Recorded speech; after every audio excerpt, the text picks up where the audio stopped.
உற்றார் துணையாக விஜயதான சகா நண்பர்கள் நமக்கு கிடைக்கிற உற்ற நண்பர்கள் அப்படி கிடைச்சி உயர்ந்து போகணுமானா உற்றதான நண்பர்கள் அங்க யாருன்னா சத்சங்கம் சாதுக்கள். அவளோட நம்ம சேர நமக்கு நல்ல நல்ல உயர்ந்த குணங்கள் உண்டாகும். நமக்கு அவையோட உயர்ந்த ஞான பக்தி வைராகியமோ சரணாகதி நிஷ்டையோ நாமத்துல ருச்சியோ நிறைய நாமம் சொல்லிட்டே இருக்கிற ஆசையெல்லாம் நமக்கு வரணுமானா அவையோட சத்சங்கம் நமக்கு தேவை. நல்ல மனமோட இருக்கக்கூடிய பூவோட சேரணும்ன்றது மாதிரி சாதுக்களோடு நம்ம சேரணும் அப்படிங்கிறது ரொம்ப முக்கியம். அவள்கிட்ட போயாச்சுனாலே அவன் நமக்கு நாமத்தை தான் முதல்ல சொல்றான். காரணம் என்னன்னா பகவான் அப்படின்னு பகவானை கையில் எடுக்கணும்னா எப்படி கையில் எடுக்க முடியும்? பகவான் ஒரு வஸ்து இல்லையே.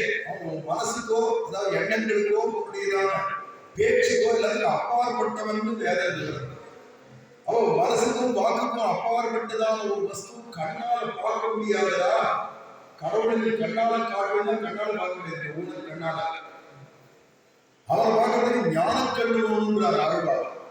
கற்கண்ணால் காணாத அருள்வை நெஞ்சென்று உட்கண்ணேல் காணுணர்ந்து அப்படின்னு ஞான கண் ஞான கண்ணால பார்க்கலாமே தவிர ஊனக்கண்ணால பார்க்க முடியாது. ஆனா நான் ஊனக்கண்ணால கடவுளை பார்க்கிறோம். இந்த தூணை பார்க்கிற மாதிரியும் இந்த செவரு பார்க்கிற மாதிரியும் இந்த கோவிலை பார்க்கிற மாதிரியும் வீடுகளை பார்க்கிற மாதிரியும் மனுஷாலை பார்க்கிற மாதிரியும் மூச்சுக்காக போயிட்டு அவன் உள்ளுக்குள்ள இருக்கிறதாதான் அவனுக்கு பேச்சே சுவையே தெரியுது. அவன் உள்ளுக்குள்ள இருந்தாலும் இருக்கிறதாதான் தொட்டா உணர்ச்சி தெரியுது.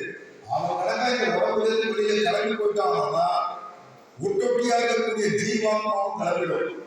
ஜீவாத்மா கிளம்பிடுச்சுன்னா மனசு கிளம்பிடும், பிராணங்கள் கிளம்பிடும். எல்லாம் கிளம்பிச்சுன்னா வெறும் கட்டதானே.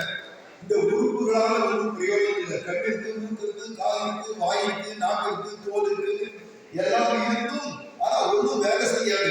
உள்ள பரமாத்மா இருந்தாதான் அவன் எவனால இந்த கண்ணு பார்க்கிறதோ அந்த பரமாத்மாவை இந்த கண்ணால எப்படி பார்க்க முடியும்? எவனால இந்த காது கேட்கிறதோ அந்த காதை கொண்டு அவனை நீ கேட்க முடியும் அப்படின்னு வேதாந்தங்கள் நமக்கு சொல்லிக்கிறது.